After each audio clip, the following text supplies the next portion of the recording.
jugarse la vida en el siguiente combate. Al cabo de 3 años, los que conseguían seguir vivos eran liberados de la obligación de la gladiatura. Recibían entonces la rudis. Al llegar ese momento, algunos estaban tan embrutecidos y acostumbrados a la arena que preferían seguir hasta morir en ella, o bien continuaban como monitores en las escuelas de los lanistas.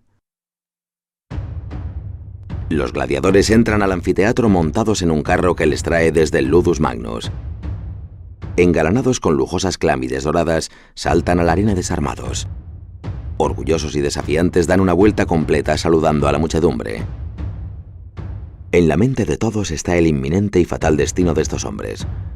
Al llegar al palco del emperador, con el brazo en alto le dirigen la conocida exclamación: Ave Imperator, morituri te salutan. Los que van a morir te saludan. Tras el desfile, la arena queda vacía, hasta que salen a escena los 2 primeros combatientes. Al principio de la lucha siempre se muestran prudentes, intentando medir las fuerzas del rival y encontrar sus puntos débiles. El público sigue estos primeros tanteos en silencio y hasta la grada llega el sonido metálico de las armas. Como siguen mostrando poco empeño en atacarse, los incitadores de la arena les espolean con gritos y todavía se ven obligados a golpearlos con correas de cuero. Ahora se lanzan ya abiertamente al ataque. El público se enardece y por la cavea corren las apuestas, otra de las grandes pasiones de los romanos. Uno de los combatientes empieza a ceder y los que han apostado contra él aúllan de alegría, coreando cada golpe que le asestan. Ya lo tienes, acaba con él.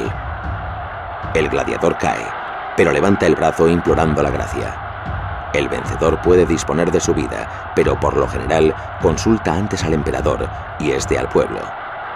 Cuando el vencido había luchado valerosamente, la grada agitaba sus pañuelos gritando: «Mite, suéltalo». Pero esta vez los gritos son: «Yúgula, yúgula, mátalo». Muerto el gladiador, entran los divitinarios para retirar el cadáver y llevarlo al spoliarium. Pero antes, para evitar posibles engaños, comprueban el fallecimiento aplicándole un hierro candente. El público espera ya la siguiente pareja, mientras el personal de servicio se aplica en la limpieza de la arena. A fin de romper la monotonía de tanta sangre, los Munera eran amenizados por venaciones, exhibiciones de fieras amaestradas y otros entretenimientos. Al mediodía, cuando el público solía ausentarse para comer, a veces tenían lugar brutales ejecuciones de condenados a muerte que eran arrojados a las fieras, llamado damnatio ad bestias, del cual estaban excluidos los ciudadanos romanos. Muchos cristianos debieron morir de este modo durante las persecuciones de los primeros siglos. El espectáculo era repugnante y se ofrecía en las horas menos concurridas como un relleno del programa, pero algunos disfrutaban también presenciándolo. Con la caída del sol terminaban los juegos. El público desalojaba el anfiteatro y regresaba a sus casas afónico por los gritos y con la mirada encendida después de un día entero de emociones. Los primeros emperadores cristianos intentaron suprimir lo que consideraban una práctica cruel y aberrante, pero estaba tan arraigada en el pueblo que fracasaron en sus primeros intentos. El mismo San Agustín nos ha dejado un testimonio valiosísimo de la fascinación que ejercía este espectáculo, capaz de cautivar incluso un alma cristiana. En su famosa obra de las Confesiones, cuenta la experiencia de su amigo Alipio a finales del siglo IV. Arrastrado al Coliseo por unos amigos en contra de su voluntad, intentó desesperadamente que el espectáculo no rozara su ánimo. Decía a sus amigos que podían empujar su cuerpo pero no su alma. Así que, instalado en su localidad, cerró los ojos para mantenerse ausente. Pero no pudo cerrar sus oídos. Tremendamente alterado por el enorme griterío del público, cuenta San Agustín, fue vencido por la curiosidad. Entonces abrió los ojos y se sintió herido en su alma por un desgarrón mucho mayor que el que había recibido el gladiador en el cuerpo. Tan pronto como Alipio contempló aquella sangre, no pudo apartar ya sus ojos de ella. Bebió de aquella violencia y sintió el placer de la lucha. Ya no era aquel mismo hombre que acababa de llegar. Era uno del montón, uno más del populacho con que se había mezclado. Se entusiasmó, se desgañitó y de allí se llevó consigo la locura que le hizo volver al anfiteatro y arrastrar consigo a otros. Los juegos gladiatorios fueron definitivamente abolidos en el año 438.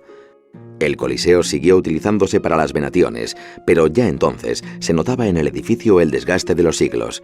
Varios terremotos, incendios y rayos habían debilitado su estructura.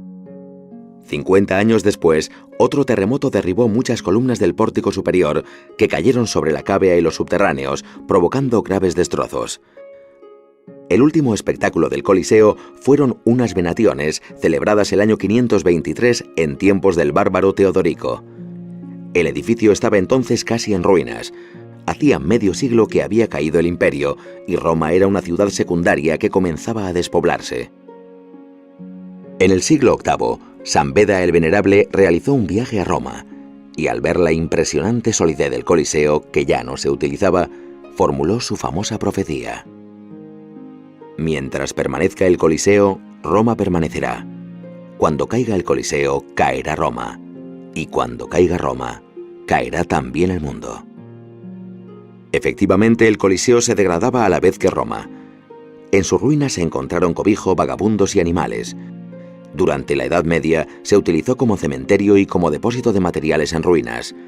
También sirvió de fortaleza a una de las familias más poderosas de la ciudad. Pero el Coliseo fue utilizado sobre todo como una inagotable cantera de materiales.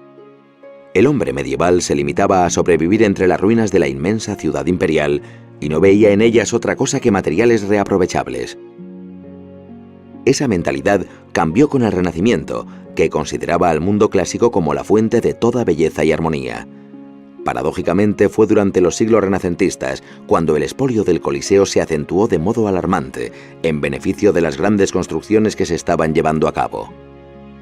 El traslado de la sede papal desde San Juan de Letrán al Vaticano en el siglo XV había arrastrado la ciudad hacia el oeste y toda esta parte había quedado abandonada. Durante muchos siglos, las ruinas del Coliseo permanecieron en una zona descampada, lejos de la ciudad renacentista y barroca. No es extraño, por tanto, que muchos lo siguieran considerando todavía como la gran cantera a las afueras de la ciudad. Los saqueos sistemáticos se detuvieron en el siglo XVIII, cuando los papas erigieron en su interior una capilla y las estaciones del Vía Crucis en recuerdo de los mártires. La estructura del Coliseo estaba entonces tan deteriorada que, como dijimos, se llegó a pensar en derribarlo definitivamente. Con el inicio del siglo XIX se acometieron las primeras tareas de consolidación que ya explicamos al hablar del exterior. Comenzaron también las excavaciones que sacaron a la luz los subterráneos. En ellos aparecieron gran cantidad de ruinas romanas pertenecientes a todas las épocas que habían ido almacenándose aquí durante la Edad Media. Hoy el Coliseo es uno de los monumentos más sobrecogedores de la antigüedad y uno de los iconos de la ciudad. Recordando la profecía de San Beda, se dice que es el símbolo de la eternidad de Roma.